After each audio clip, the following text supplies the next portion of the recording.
ফিতনা কি জানেন? শয়তান চায় ওই সময় আপনাকে গুমরাহ করতে।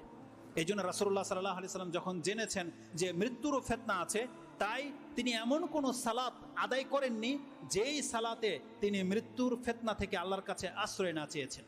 ইমাম মুসলিম সেই হাদিসটাকে কোট করেছেন যে রাসূল সাল্লাল্লাহু আলাইহি ওয়াসাল্লাম বলেছেন, যখনই তোমরা শেষ তাশাহুদে বসো, তাশাহুদ দরুদ শেষ হয়ে যাওয়ার পরে তোমরা চারটা জিনিস থেকে অবশ্যই আল্লাহর কাছে আশ্রয় চাইবে। তার একটা হচ্ছে আল্লাহুম্মা ইন্নী আউযু বিকা মিন ফিতনাতিল মাহিয়া ওয়াল মামাত। আল্লাহ, আমি তোমার কাছে জীবন এবং মৃত্যুর ফিতনা থেকে তোমার কাছে আশ্রয় চাচ্ছি। এটা অত্যন্ত জরুরি। মৃত্যুর ফিতনা থেকে যে ব্যক্তি আশ্রয় না চাইবে, সে মৃত্যুর ফিতনায় পতিত হয়ে যেতে পারে। ওই সময় আল্লাহ সুবহানাহু ওয়া তাআলাকে সে গালি দিয়ে ফেলতে পারে। ওই সময় সে মুখ দিয়ে কালেমা নাও বেরোতে পারে, সে মুখ থেকে যা ইচ্ছা তাই বেড়ে যেতে পারে। শয়তান তাকে বিভ্রান্ত করবে। এই জন্যে আল্লাহ চাইলে আবার আপনাদের সাথে দেখা হবে কিনা জানি না, তবে এই মৃত্যুর জন্যে, ভালো মৃত্যুর জন্যে দুইটা কাজ আপনারা করবেন। মৃত্যুর ফিতনা থেকে আল্লাহর কাছে সবসময় আশ্রয় চাইবেন, আর সবসময় আল্লাহ সুবহানাহু ওয়া তাআলার প্রতি ভালো ধারণা রাখবেন। আল্লাহ আপনার সাথে যা কিছু করেছে আপনি মেনে নেন যে আল্লাহ, আমি তোমার উপর সন্তুষ্ট। মৃত্যু পর্যন্ত আপনি আল্লাহর উপর সন্তুষ্ট থাকেন এবং আপনি আশা রাখেন ইনশাআল্লাহ হলে যে আল্লাহ আপনাকে ক্ষমা করবে।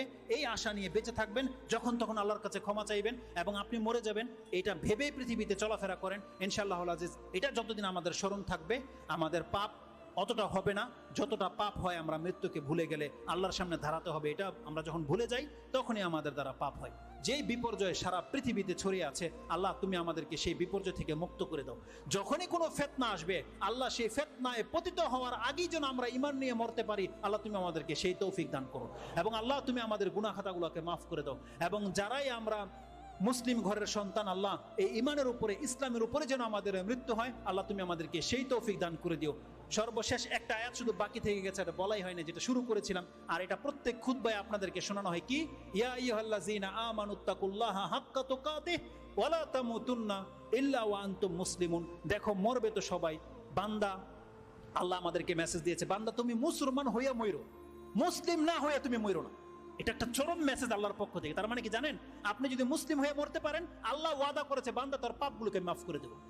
কিন্তু শর্ত হচ্ছে আমাদেরকে মুসলিম হইতে হবে। ইসলামের বিপক্ষে কোনো কথা বলবেন না, আল্লাহ এবং কোরআন রাসূল ইসলামের বিপক্ষে কোনোদিন পদক্ষেপ নেবেন না। আমাদেরকে মুসলিম হয়ে মরতে হবে, তারপর আল্লাহর কাছে ক্ষমার আশা করতে হবে।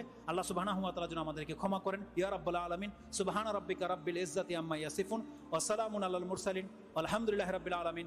আসসালামু আলাইকুম ওয়া রাহমাতুল্লাহ।